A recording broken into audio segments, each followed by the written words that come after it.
After the schnuff.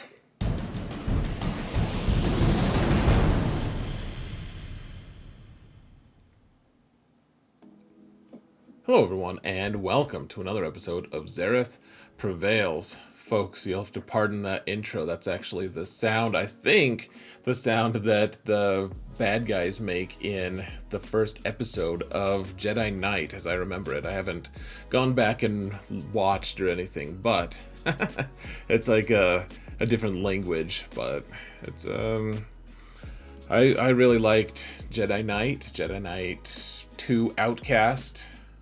Really good stuff. And so we get Kyle Katarn now. That's very fascinating and exciting. I was really hoping we'd get him, and we did. It's really, really, really fun. He is an interesting character. He's a Jedi and a rebel fighter, and he's going to play the part of the rebel fighter more. He's going to make Mon Mothma super dumb. Like not dumb, but like so easy to use, so easy to play, and it's a little frustrating actually, because I really like having a little bit more nuanced take on these guys. It'll be interesting to see, but we'll talk about his kit today. There's also big news about GAC, nothing I really love, but we can offer a little bit of speculation. There are a couple new omicrons that we can look at, and it's shaping up to be a pretty interesting few weeks, to say the least. So before we get going, folks, just want to remind you, if you want to support this channel for free, all you have to do is hit that thumbs up button or leave a comment in the comments area. And if you want to do both, that would be much appreciated. We're trying to mount the algorithm, and your help is necessary for doing that. Apparently I can't mount it myself. I need help. I'm asking you. So please, if you haven't hit that sub button yet, would appreciate that as well. Helps the algorithm mountage. And with that, let's actually fly into this. So first, I think we need to talk a little bit about GAC, folks. This is an important thing. So as you may remember, a couple of days ago I put out a video saying that we're not having GAC again for a while, it looked like, and I was right. It's not like it was rocket science. I'm not trying to say like, haha, you should follow me because all my predictions are right. But I was right. It was accurate, and it's unfortunate because I really wanted to play GAC because I love GAC. But they didn't tell us that, just like we didn't get the button to register, and unfortunately we are going to have to wait a little bit to be able to play again, folks. So there's a couple things though, a couple elements that are worth noting. So let's real quick just head over to the forums. We're going to come back to the forums in a minute to look at kits and things, but what we do want to point out, guys, so you can see the grand arena thing in the middle there. Apparently my cursor doesn't work, which makes me want to be a cursor, as in say things like damn it all. But we don't get another GAC until December 13th, which is a long time from now. It feels like a long time anyways, folks. It's not my favorite thing. What do we got? We've got another couple weeks at least before we do that. So lots of interesting content coming up without any GAC to help us. But I think it'll be good, actually. This is the content I make on GAC off week is usually one of some of my favorite stuff. So we've got interesting stuff, but I think the thing that's most interesting here is, and let's bring this up. So Kaino, you guys saw the cringe post that I highlighted last time, and this time I do want to say this is a much more helpful post from Kaino. So the people are wondering, like, why are they postponing GAC? Like, is it because of the holidays or what? And he says they should have an announcement coming, but it needs to be approved, which we've talked about that before. Like, it takes multiple levels of approval. It's not just like their boss says okay, it's like Disney has to say okay, and Lucasfilm, and like a ton of other layers, like their legal department, blah blah blah blah blah. There's a ton of layers of approval, and so this has nothing to do with the holidays and more to do with changes on the horizon. So they're going to be changing GAC in some important way, and I don't know what it is.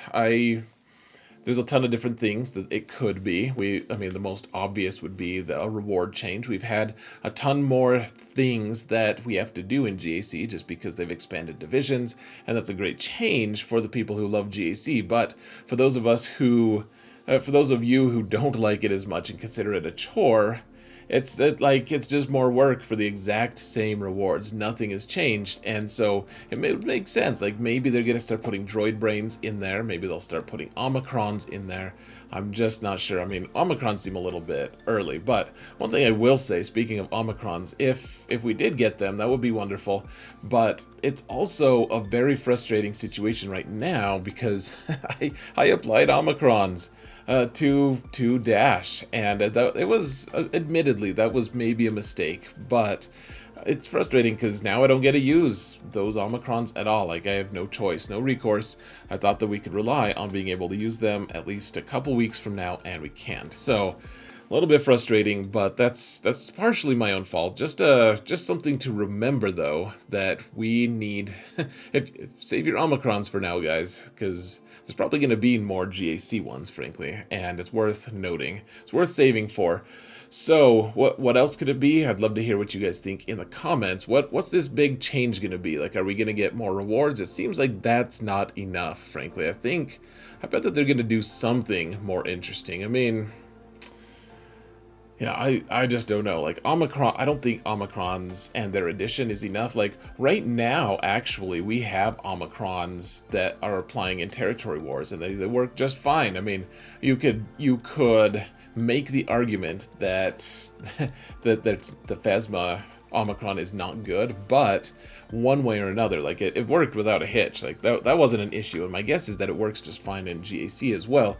I mean, so what are they going to do? Are they going to change a map? Are they going to change the type of match that we can have? Like, are we going to get a tournament mode? What if they just matched us up in a huge tub full of people and let us play to one undefeated winner after 12 matches? Like, think of how exciting that would be in Division 1, where all of the, like, content creators and, like, really top players can slowly just rise up brackets, and you can plot. You're like, oh man, if Solo wins this and Xerath wins, like the next 3 or 4, then they'll get paired because we can see them in the bracket. Like, it would be really exciting. People would really follow it, and it'd add a level of just total competition at the end. Like, the last match would be 2 people who are 11-0 going at it, and only one person can have 12-0. So it would be really fun. What if they added a Beskar league? What if they made it so that, like it used to be back when GAC started, it used to be you had to win 10 matches out of the 12,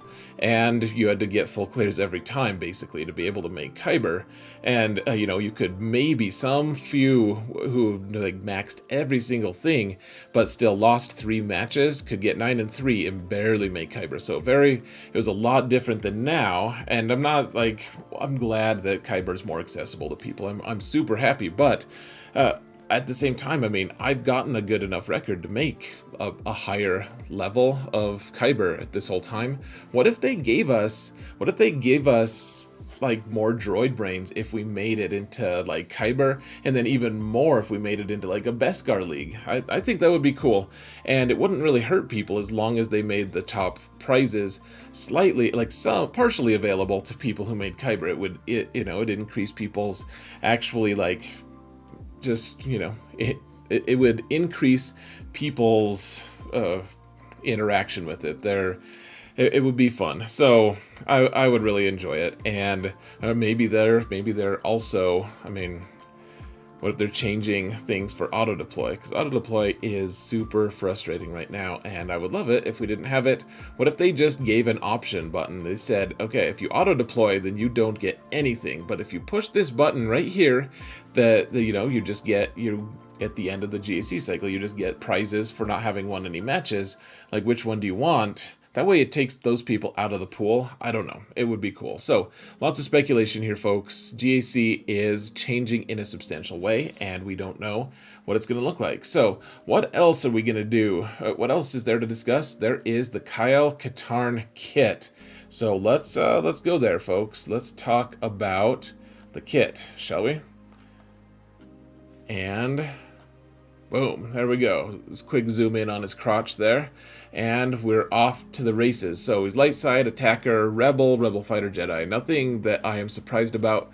He could have been a scoundrel, I guess, but I don't really care about that so much. So it's basic, called this should be interesting, and this is a cool kit. So for the most part, folks, the thing that you need to realize is that he is, even though he's using a lightsaber and he's a Jedi and everything, and there's some pretty cool, you guys can see here, I'll go down a little bit, you guys can see the cool animations here, really cool stuff, actually, very reminiscent of a Jedi Knight 2, actually, but he is going to be a rebel fighter. He's not going, like, he works with Jedi, kind of, but for the most part, his stuff is going to be pointed directly at his, at the rebel fighter team. So he's going to, for his basic, he's going to deal damage to a target enemy twice, and if it's his turn, he'll inflict ability block for one turn. Otherwise, deal damage a third time. So this is their, I mean, if they made ability block work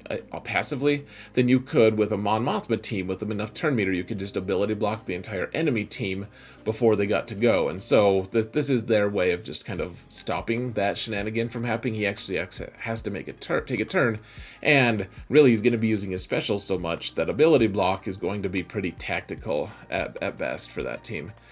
So his first special, just a guy with a lightsaber. Deal physical damage to target enemy twice. So it does damage twice. If the target has force influence, which is a debuff that you get from the next special, the second instance of damage does more damage. And then this is kind of exciting in some ways, all allies gain critical chance up and potency up for 2 turns. So potency up is a really annoying conquest buff, and crit chance up actually is one that we need as a feat in GAC. Sometimes it'll be super nice if he just has something that he can spam so that he can just consistently give these buffs to everyone, and we don't have to rely on Yoda not just destroying everyone with his basic, or Landino doing something similar. So then Jedi, so I don't know why they showed this buff here. Jedi Knight, I guess if you're a Jedi Knight, the first instance of damage deals more. I guess if you get the buff Jedi Knight, which we'll talk about later, then the first instance deals more damage, and all rebel fighter allies recover 50% health and protection. That's actually really, really good, because he gets Jedi Knight pretty easily under a Mothma team. So, let's see. Oh, what have I done? Good heavens me. There we go. Alright, blow right past his crotch there. You guys don't need a second shot here. Next one, Power of the Valley. It's not the Omicron yet, that's the unique. So he doesn't have a leadership, which I'm just fine with, but dispel all debuffs on rebel fighter allies. So that's almost redundant with Mothma, but that's fine. Rebel fighter allies gain defense up and speed up. Speed up is really nice for that team, actually. Deals physical damage to all enemies, and inflict force influence on target enemies. So it's an AoE that hits all enemies, but the debuff, force influence, is only on one enemy, and this is a very tactical move as well. Can't assist, counterattack, or gain buffs, and that's pretty nice. I mean, that's really rough, actually, for a lot of characters. Can't assist or counterattack or gain buffs. However, it is a debuff. It doesn't look like it's a locked debuff, though. If I'm, let's see, on target enemy for 2 turns, which can't be copied. So you can't copy it, but it looks like it can be dispelled, as opposed to like fear or corrupted battle meditation or something. And then, so if you're a Jedi Knight, you can if you're a Jedi Knight, then you can inflict force influence on all enemies for 2 turns. So, and he's gonna get Jedi Knight really quick. You'll see here. I believe it's right here. Yeah, so unique is Blue Milk Run. Pretty cool. So at the start of each encounter, Kyle Katarn gains 10% turn meter for each other rebel fighter ally. So couple things to note here. First, it's encounter, which means that every time, if you're in territory battles, which he is a territory battle character because he's got the Omicron, then at the start of each encounter, each wave, he's going to be gaining this 10% turn meter for each other rebel fighter ally. So the other thing to note is 10% turn meter for each other rebel fighter ally is not, so it's each other, so that means he doesn't get it for himself. He also doesn't get it for Mon Mothma on the team because she is just a rebel. She doesn't want to sully her hands with the filth than Grime of the Rebel Fighters. So she's too high and mighty for him to get an extra 10%. So he still get with 30% turn meter, which is still pretty decent. And it says Omicron at the top. I think the Omicron only applies at the very bottom though for the text. So anyways, if he's in territory war or territory battle, he's going to be gaining that 10% turn meter. Otherwise, he still gains 30% turn meter at the start. We don't know how fast he's going to be, but 30% extra turn meter makes him a candidate to be extremely fast, regardless of his base speed. So should be interesting on that note. Let's see, whenever a rebel fighter ally attacks out of turn, they gain the 12% offense. That's pretty cool. Whenever he attacks out of turn, he gains a stack of force connection. So, I mean, Mothra teams just all call him to assist. Like, he's gonna, before he takes his third turn, he's going to be a Jedi Knight. And maybe even before that, because if Pow and Hoth Scout get into a turn meter loop, he could eventually just get stuck in it and get Jedi Knight, like, before his second turn, honestly. So, should be interesting. When he gets 10 stacks of Force Connection, he becomes a Jedi Knight. And then at the start of the encounter, if the enemy is a Sith, which is kind of a fun touch because he fights the Sith a lot, as you might imagine in a video game using a Jedi, then all Rebel fighter allies have 50% defense and tenacity and extra max health. That's pretty cool. Remember though, again, Mothra is not one of the filth. She is not a rebel fighter, and so she won't get these bonuses. I mean, that's fine, but I do wonder if this is going to share out all of the stats, or if she's going to share out, like with her leadership, she sends out everyone pools together like 8% of all their different stats and then sends them out to everyone else. This one is pretty cool. 50% tenacity is going to be really nice against like General Grievous teams and stuff. And he might, with this bonus, might be able to outspeed BB-8 teams, so might be able to counter the General Grievous BB-8 squads.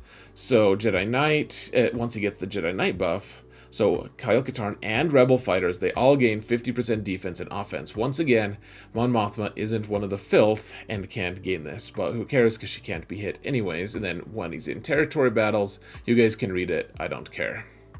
Now, let's talk real quick about the two new Omicrons that we have. Well, first, I do want to talk a little bit about, like, he's just going to be really awesome with Rebel fighters. Like, he's buffing them so much. He's going to take a ton of turns and gain all this force connection, and he's going to get Jedi Knight. That's going to buff everyone. Like, the Mothra team is just going to be so ridiculous, guys. I'm excited, but I'm also a little disappointed, because right now, the Mothra team is, like, a lot of people just throw it on defense because they don't know how to use her that well, but she's a 60 every time right now.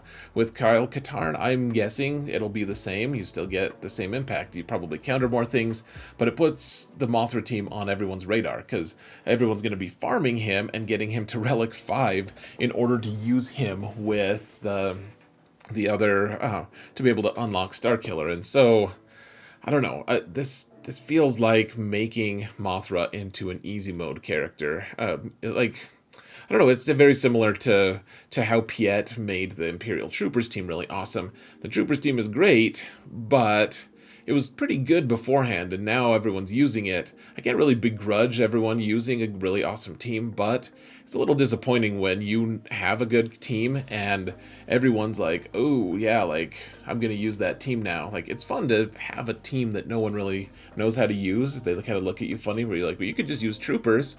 Like, how?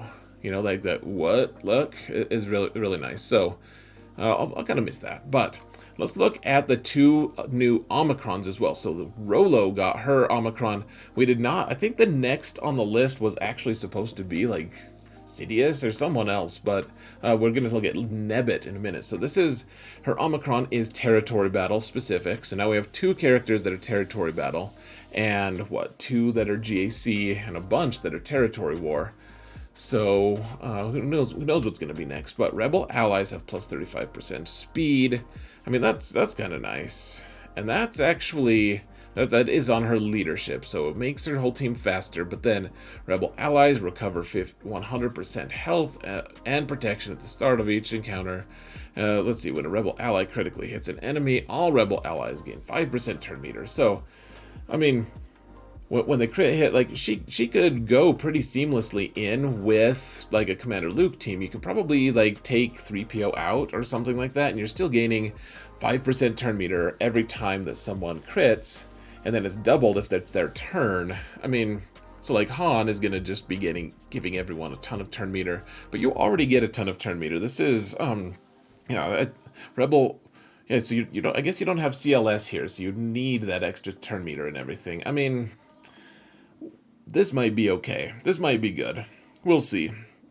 All that turn meter gain, people can't see it. People are saying really bad things about this Omicron, and I don't know if it's well-founded yet. Like, the plus 35% speed is actually extremely strong. Like, plus 35 speed is strong. 35% speed is actually really crazy. That is a huge increase. That really is. I mean, gosh, if your character is base 200 speed, which I guess not many characters are quite that, maybe none, but if it was, just for easy math, that would be an extra 70 extra speed just on top of it. So, you know, they well, and plus it's plus 35% speed on top of all of their mods. So if you have a 300 speed character, that'd be another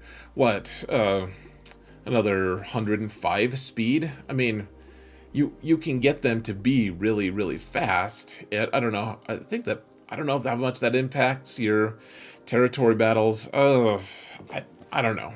I feel like we already have a good enough Rebel team, and it's not inaccessible. So, do we need this? Maybe we need it for the next territory battle. I don't know. Right now, this seems unneeded, but it looks like it could be fun. I mean, you may as well just throw it on her if you have a ton of Omicrons for some reason, but you don't, so you shouldn't, and we can move on. Rolo remains irrelevant, unfortunately. Next is Chief Nebit, who is the chief of the Jawas, and so he's the tank, he's also the leader, and so his new Omicron, you know, the Jawas are the thermal detonator faction, so under his lead, this works in territory wars, and it just, I don't know, you get relic Jawas and you put them on defense. Usually people just throw one OG Kylo and he solos the whole team, even if they're relic 7 Jawas. And now, whenever an enemy takes damage from a thermal detonator, Jawa allies recover 5% health and protection, so all of them are gaining 5% health and protection, and they gain 5% turn meter, and there's a 50% chance that enemy is inflicted with a thermal detonator.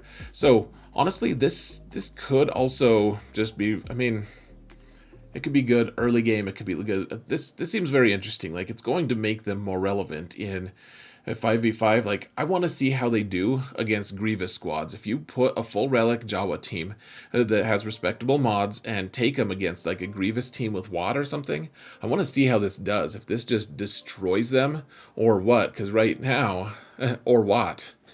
Because right now they don't necessarily like. People are always egging me on my streams. They're like, use Jawas against Grievous, and I'm like, well, you're stupid, and I don't have good Jawas anyways. Both. And but this, I mean, we can't do it in GAC obviously, but territory wars, maybe. I feel like this is all just pushing General Grievous to be on an offensive team anyways, which I kind of think he is regardless in GAC, but in territory wars, he's also quite useful against a lot of different teams. So anyways, I think we're going to call it good here, folks. Let me know what you think about these kits, about these GAC developments. Would love to hear your opinions. I'm excited about this stuff, all these new updates. Eventually we'll do an Omicron ranking video. That'll be fun, but we'll wait a couple more updates because we're going to get 2 more characters. One of them's Mara Jade, who will have, they'll both probably have Omicrons, and each of those releases will have 2 more Omicrons alongside them. So another 6 characters plus whatever Starkiller has. Probably 7 more characters with Omicrons at the end, and then we'll rank them, and I'll be like, go apply 1 Omicron, folks. Maybe 2 if you're lucky. So, should be fun. Guys, I really appreciate everything you do. Thank you so much for watching. And remember that in all things, Xaereth prevails.